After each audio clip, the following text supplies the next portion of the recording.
Hello and welcome to Neo-Psychology with me, your teacher, Mr. Neo, the channel where I teach online psychology lessons to my lovely students. Today we are looking at the Schizophrenia unit, Lesson 7, Psychological Explanations, Cognitive Explanations specifically. Let's get started. Okay, here's the starter. A little reminder of what we did last lesson.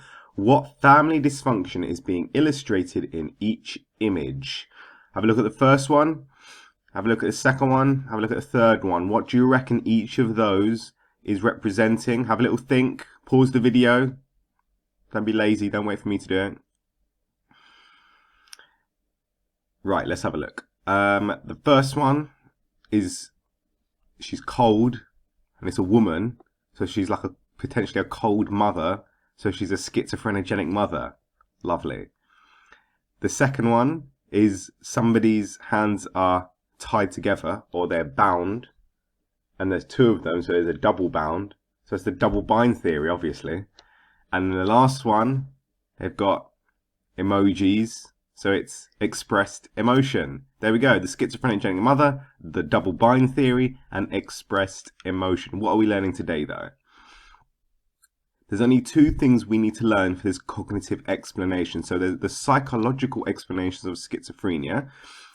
We had a look at, last lesson we had a look at the family dysfunction. This lesson we're looking at cognitive explanations. There's only two aspects to learn about in cognitive explanations, which is 1, meta-representation, and 2, central control. And then learning objective 3 is to discuss and evaluate the cognitive explanations. You know, what are the strengths? What are the weaknesses? Let's get started on learning objective 1. Show comprehension and apply knowledge of meta-representation. Although there is little doubt that biological processes are important in both the origins and symptoms of schizophrenia, this does not mean that psychological processes are not also important. This lesson and last lesson are concerned with psychological explanations of schizophrenia. There are a range of psychological explanations for schizophrenia. Some of these have focused on the psychological environment, in particular the family and its role in making individuals particularly vulnerable to schizophrenia, family dysfunction, which we'll learn about last lesson. And this lesson we're learning about this. Others have focused on the mind of the sufferer and emphasizing the role of abnormal cognition in the experience of schizophrenia. So cognitive explanations. Today we are looking at the cognitive explanations. There we go. A cognitive explanation for any phenomenon is one which focuses on the role of mental processes.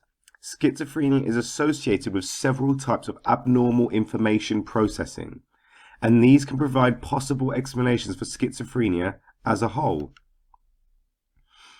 Schizophrenia is characterized by a disruption to normal thought processing. Okay, so the majority of us have a normal thought process, all right? We think perfectly normally. However, what they describe as the explanation for schizophrenia is that they have an impaired, a disruption to this normal thought processing.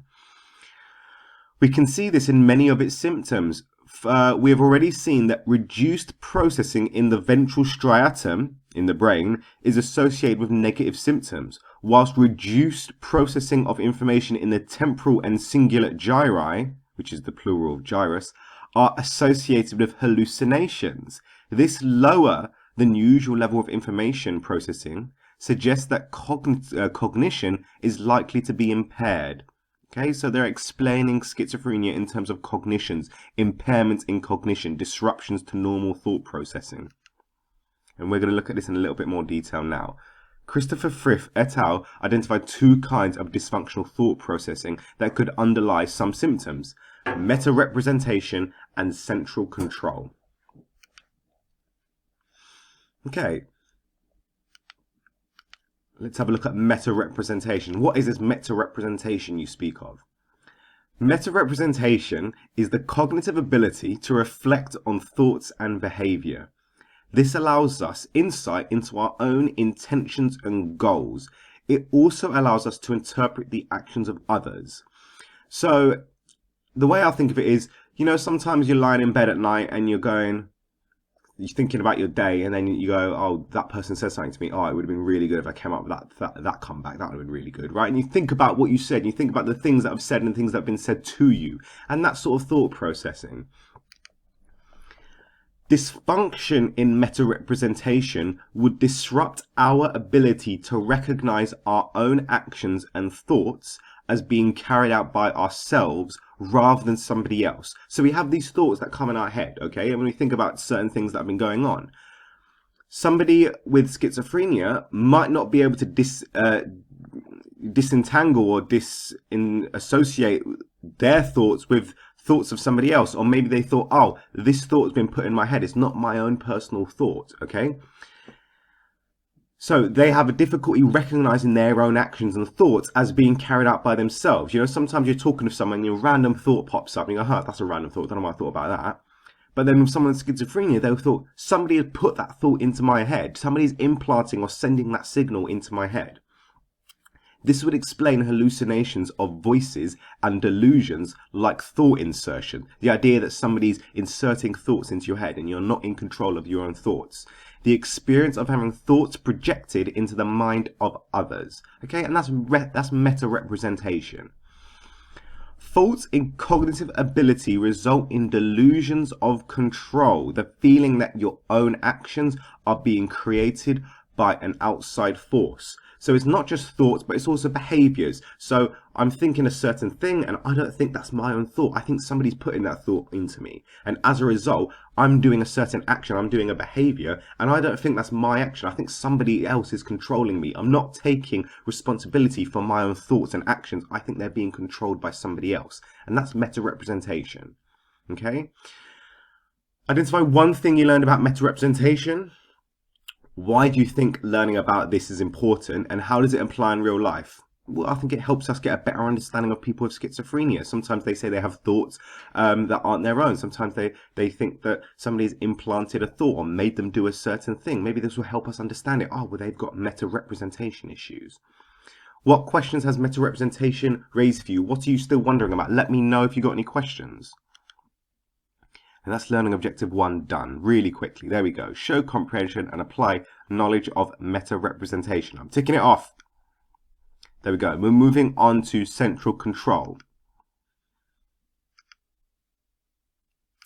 Central control. Central control is the cognitive ability to suppress automatic responses while we perform deliberate actions instead.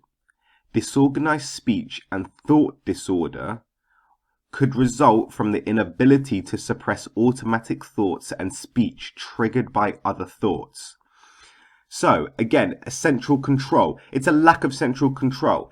If you think of it, it's not Tourette's, but if you think of it in terms of Tourette's, somebody with Tourette's, they have a certain thought in their head and then they sort of vocalize it and they sometimes swear it. It usually comes out as a tick, but it can sometimes come out as verbal. It's sort of like that. It's the inability to suppress the thoughts that you're having and not to vocalize them. Okay, we have quite good central control as we are mentally healthy individuals. We think about something, go, that probably wouldn't be appropriate to say. I'm not going to vocalize that. Some of us, but people with schizophrenia, they find it difficult not to vocalize the literal thing that's going on in their head at the time. As you can see with some of the people with derailment, as we saw with one of the patients with schizophrenia with Gerald, he would have a certain thought and then it would just pop out with it, regardless of how it made him look or regardless of how relevant it was to the conversation, which is why people with schizophrenia can go from one topic to another, because they have this derailment, they have this lack of central control, which means they talk about one thing and talk about another. You know, I remember he was talking to somebody and goes, oh, look at that picture over there. He's got depression or something like that. And you go, right, he's had a thought in his head and he's gone and he's just blurted it out because he's got a lack of central control. For example, sufferers of schizophrenia tend to experience derailment and of thoughts and spoken sentences because each word triggers associations and the patient cannot suppress automatic responses to these, okay? It's a lack of suppressing automatic responses, okay? I'm thinking about something, we're talking to someone else, this thought pops in my head, I vocalize it straight away, right? There's because each thing I talk about is popping out different ideas, and then I vocalize these, and it doesn't seem like they're relevant. And sometimes you're having a conversation with someone with schizophrenia, and it doesn't make sense the majority of the time, and you're trying to sort of unpick it and see what on earth are they trying to say? Is there any meaning behind what they're trying to say? but a lot of the time it's due to central control, lack of central control, just one idea conflicting with another. So here we go. We got a question. Application question. A case of speech poverty. Melanie is having a psychiatric assessment after reporting to her GP that she is hearing voices and believes that someone else is projecting thoughts into her mind. During the interview, Melanie finds it hard to keep her attention on what she is saying, and frequently her conversation goes off on a tangent. The psychiatrist notes this as derailment. How might the psychiatrist explain each of these symptoms using the idea of dysfunctional thought processing? Okay. In an application question, so an AO2 question, you should quote back the question to them in the answer, okay? Use parts of it and then explain it in that sense. So for example, quote, Melanie finds it hard to keep her attention on what she is saying. Quote, this could be an example of blah, blah, blah. Quote, frequently Melanie goes off on a tangent. End quote, this could be an example of blah, blah, blah. And go through it and talk about what we've learned about, all right? That's how you should be answering the questions, okay? Talk about Melanie. Don't make it generic, right? If you're talking generically, oh, if one person was to feel like this. No, we're talking about Melanie here. We're talking about the person or Johnny or whoever it is in the question. Application, apply it to that specific person in the question. Use their name and quote parts of the question back. Right, give yourself 5 minutes and answer that question. Otherwise, I'm going to go through the answer now. How might the psychiatrist explain each of these symptoms using the idea of dysfunctional thought processing? Melanie seems to have difficulty in her meta-representation because she is unable to distinguish her own thoughts from those of others. She may also have difficulty in suppressing automatic processes. This would explain why her speech gets derailed. Melanie responds to each word as she says it, making it hard for her to focus on what she's trying to say. There we go. I didn't even use quotes in that one, so I think your answer would be even better. Okay, Stroop test. Some of you may be familiar with the Stroop test. The Stroop test is a cognitive test extensively used to assess the ability to inhibit cognitive inferences. Our natural reaction is to read the word, but the objective of the test is to say the color of the word. On the next slide is a set of words. Time yourself to see how long it takes you for you to say the color of each word and not to read the word, okay? So this is the Stroop test. I'm going to relate this to schizophrenia in a second, okay? But this is the Stroop test. So for example, if I had the words on the right, you say the color, not the word in itself. So our initial reaction is to read the word because that's what comes easier to us, to read the word. But what we have to do is actually say the color. So you have to say it as quick as possible. So you say orange, yellow, red, blue, green, black, right? Something along those lines. Right. Time yourself. Give it a go, right? I've got a few of these. So there you go. There's some there. Pause the video. Give one of those a go. All right, I'm going to do the next one. There we go. All right, going downwards. Blue, black, red, yellow, green, red, red. Yellow, blue, orange, green, red, yellow, green, red, orange, yellow, black, blue, orange, yellow, red, blue, green, black, green, red. There we go. How did I do? I don't know. I'm not timing. We got an application question. Sterling et al. 2006. Sterling et al. Studied the performance of people with schizophrenia and non-patient groups on the Stroop test, the thing we just did, the thing I just made you sit through me do. Fun, right? The results were as follows. So we can have a look at the table on the right there. Schizophrenia, we've got a schizophrenia group and a control group. The schizophrenics took a mean time of 123 seconds to complete the Stroop test. It wasn't the same one we did. Whereas the control group only took 58 seconds. So the control group was quicker at doing the Stroop test. The standard deviation was 65.52 seconds for the schizophrenic group and was only 11.26 seconds for the control group. What is meant by standard deviation? So number one, what is meant by standard deviation? Well, what is standard deviation? It's a measurement of dispersion, right? It's to see like how wide the results are, or literally what it is how far does each result differ from the mean, okay? So for example, with the control group, they did a 58-second mean. So if here's the mean at 58 seconds, the majority of them were around the mean, right? There was only 11-second difference on average from the mean, so it's around there. Whereas with the schizophrenic group, here's the mean of 123 seconds, and and a lot of people got a large difference between the majority, between the mean, a large difference from the mean, either below or above. It doesn't say, but 65-second difference, which is quite big. So what is meant by the standard deviation? What do the standard deviations in the table results show? Taken together with the mean, what does the results tell us? And explain one strength of using the standard deviation over other measures of dispersion. There's one other measure of dispersion we learn about, and that's the range, right? How do you calculate the range? Biggest value versus minus the smallest value, right? What's good about the range? What's not good about the range? Or what does the standard deviation do that the range doesn't? Think about that. Questions 1 to 4, 1, 2, and 3 in the extension. Give yourself 5 minutes, answer those questions. Now, pause the video, otherwise I'm going to go through the answers now. Here we go. Right, so what is meant by standard deviation? I already said standard deviation is a measure of spread or dispersion that takes into account the difference each score and the mean and work out an average of these. Okay, so essentially, think about it in terms of, we'll use the example, right? So some people have done the Stroop test. We've got a schizophrenic group and a control group. They found the mean. What was the average, right? One of the averages is the mean. We found the mean time somebody took, and then you take each person's score and see how far away were you from the mean, all right? And then you take a mean of the differences, and that's how you get your standard deviation. In psychology, you don't have to work out the standard deviation. It's not something you have to do. Number 2, what do the standard deviations in the table of results show? What does it show us?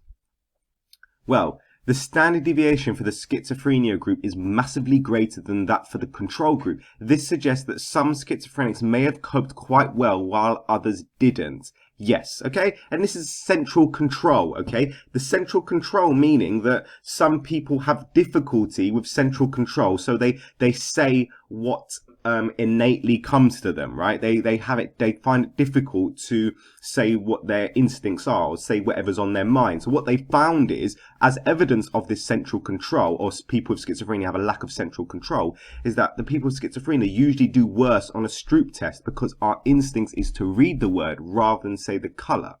And this is what was found by Sterling et al. So the standard deviation, the largest standard deviation in the schizophrenic group showed that some people did a lot slower than the mean time, but some people did a lot faster as well. So it showed that some people with schizophrenia found it really difficult to do the Stroop test, whereas others, not so much.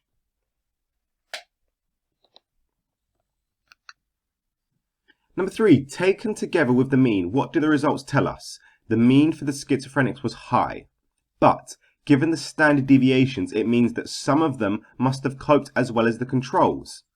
People with schizophrenia are slower to complete the Stroop test in comparison to others, as they may lack central control, their abilities to suppress reading the word.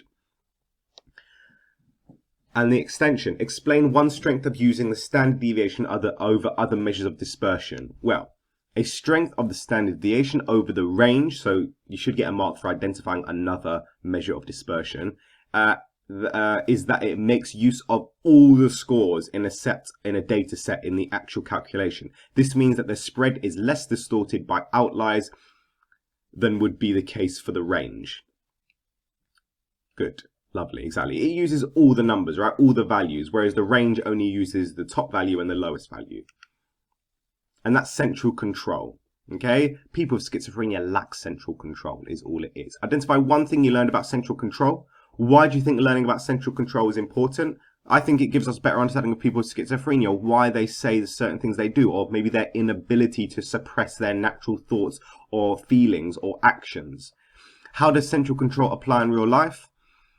Think about it. Why might this apply in real life? Where could this come about? And what questions has central control raised for you? What are you still wondering about? You got any more questions? Let me know.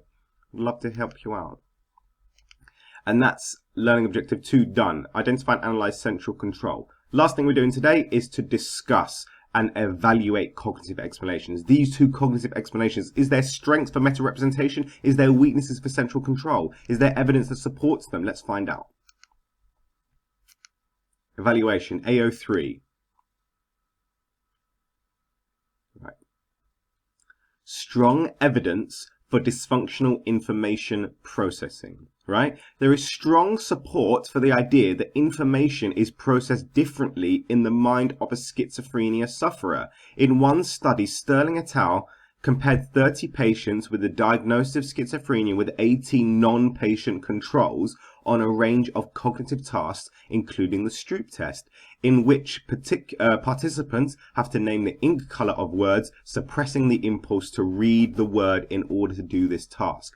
In line with Thrift's theory of central control dysfunction, patients with schizophrenia took twice as long to name the ink colors as the control group. Right? Talk about what we've just spoke about. Oh, well, evidence has found that people with schizophrenia lack central control and therefore they took longer to do the Stroop test. Easy. Although there is a mass of evidence like this to show that information processing is different in the mind of schizophrenia sufferers, there is a problem with cognitive explanations for schizophrenia. Links between symptoms and faulty cognition are clear. However, this does not tell us anything about the origins of those cognitions or of schizophrenia. Okay, it doesn't explain where has this come from, right? Cognitive theories can express the proximal causes of schizophrenia, i.e. what causes current symptoms, but not the distal causes, the origins of the condition, okay? Proximal is the current symptoms and distal causes is the origins. It doesn't explain the origins of the condition. How did it start, okay? The cognitive explanation explains why this is happening and why they're doing, and explains certain symptoms, but it's not explaining where did they come from, how did this originate? Okay. Is this a strength or a weakness? Well, the first point was a strength, the second point is a weakness, but on the whole, I'm going to say this is a strength. There we go, right? It's a good piece of evidence to support the cognitive explanation. Support for the success of cognitive therapies. The claim that the symptoms of schizophrenia have their origin in faulty cognition is reinforced by the success of cognitive-based therapies for schizophrenia. In cognitive behavioral therapy for psychosis, or CBT, or CBTP, for psychosis, patients are encouraged to evaluate the content of their delusions or of any voices and to consider ways in which they might test the validity of their faulty beliefs. We actually do have a look at CBT later on in the module. The effectiveness of this approach was demonstrated in the NICE review of treatments for schizophrenia.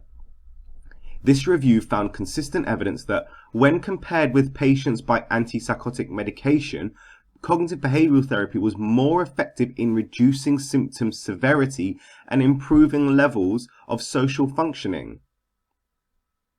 There we go. So they found that CBT therapy works. If cognitive behavioral therapy looks to work with people with psychosis, that's evidence to support that it comes from a cognitive explanation. It comes from a cognitive basis. Okay, so is this a strength or a weakness? Well, this is a strength. It's supporting the success of cognitive therapies. It's saying, well, CBT works really well, therefore there must be some sort of cognitive basis for this schizophrenia. Evidence for biological factors is not adequately considered. In their pure forms, at least, psychological explanations, particularly family dysfunction for schizophrenia, can be hard to reconcile or unite with the biological explanations we looked at in previous lessons. It could be that both biological and psychological factors can separately produce the same symptoms, which raises the question of whether both outcomes are really schizophrenia. Alternatively, we can view this term of the diathesis stress model, where the diathesis may be biological. Okay, question. Given the strength of evidence for biological factors in schizophrenia, what is the place of psychological explanations? Wake up, you're falling asleep. Right, this is a weakness. It's saying it's not considering biological factors. Let's have a look. It is hard to separate the influence of nature and nurture in schizophrenia. Okay? Twin and first degree relatives, for example, share not only genes, but they also share a household, at least for part of their lives. So it is likely that both are influenced to some degree, and schizophrenia is caused by an interaction of several factors. Psychological explanations may have a role where there is no family history of the disorder. Hence, it is difficult to link the disorder to biological factors. Okay, there we go. Outline one strength and one weakness of the cognitive explanations of schizophrenia. Okay, practice writing your answers in a peel paragraph structure. Point, evidence, explanation, link. Okay, you've been learning this since year 7 and sometimes before. Peel paragraph structures, please. Right, give 2 of them. Write them in your notes, please. Give that a go. Time yourself. Give yourself 5 minutes. Okay, and that's the evaluation of cognitive explanations. If you have any issues or anything you're still wondering about, please let me know. There we go. Learning objective 1, 2, and 3 all complete. Done. Plenary. We're on to the plenary now. Some multiple choice questions. Number 1. Parenting, characterized by mixed messages, is the main feature of which explanation? A, the double bind theory. B, the schizophrenic mother. C, expressed emotion. Or D, dysfunctional thought processing. It's not something we learned today. Some people learned last lesson. It is A, double bind theory. There we go. It's conflicting messages. 2, according to From Rieschmann, who is mostly involved in causing schizophrenia? A, the father. B, siblings. C, the whole family. D, the mother. It's the schizophrenic mother. D. Number 3. What kind of dysfunctional thought processing might lead to hallucinations? A, central control problems. B, double binds. C, meta-representation difficulty. Or D, thought insertion. Which kind of dysfunctional thought processing? Okay, we're dealing with dysfunctional thought processing, so this is a cognitive one, so it's either central control or meta-representation. Which one might lead to hallucinations? It is meta-representation difficulties. Number 4. Which of the following is not a weakness of family-based explanations for schizophrenia? Okay, 3 of these are weaknesses, 1 of them isn't. 3 of these, right. A, most studies are conducted retrospectively. B, there is little direct evidence for the schizophrenic mother. C, family-based explanations can end up blaming parents or sufferers. D, there is not evidence for the role of family dysfunction. No, it's not that there's not evidence. There is some evidence. It's just not much of it, but there is some. So it's not D. Oh, 5. Which of the following is a component of high expressed emotion? A, verbal criticism of the patient, occasionally with violence. B, parenting characterized by double binds. C, cold, harsh, and rejecting mother. Or D, dysfunctional thought processing. High expressed emotion is going to be A, yes, verbal criticism of the patient. Number 6. Which of the following best describes the weakness of the evidence for dysfunctional information processing in schizophrenia? Is it A, there is no evidence for dysfunctional information processing in schizophrenia? B, evidence is mixed. C, evidence is proximal. D, evidence is distal. Only explains proximal, only explains distal causes. Sounds familiar. It only explains C, proximal. It doesn't explain the origins. Next one. Oh, there we go. How many questions did you get right out of 6? How did you do? Are you an absolute legend? And there we go. Thank you for joining the lesson today. Great work today. Today was lesson 7, psychological explanations of schizophrenia, cognitive explanations. Next lesson is lesson 8, biological therapy. So we've moved on from explanation. We're now looking at therapies. I'm going to start with biological therapies. Drug therapy, of course. Well done, my neuropsychologists. Keep up the brilliant work. I've been Mr. Neo. God bless and peace.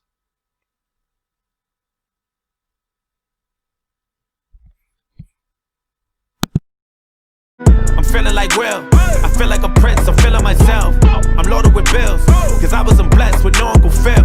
Don't know how it feels. I wanted to flex. They told me to chill. I'm making a flip. My life is a flick. Now load up the film.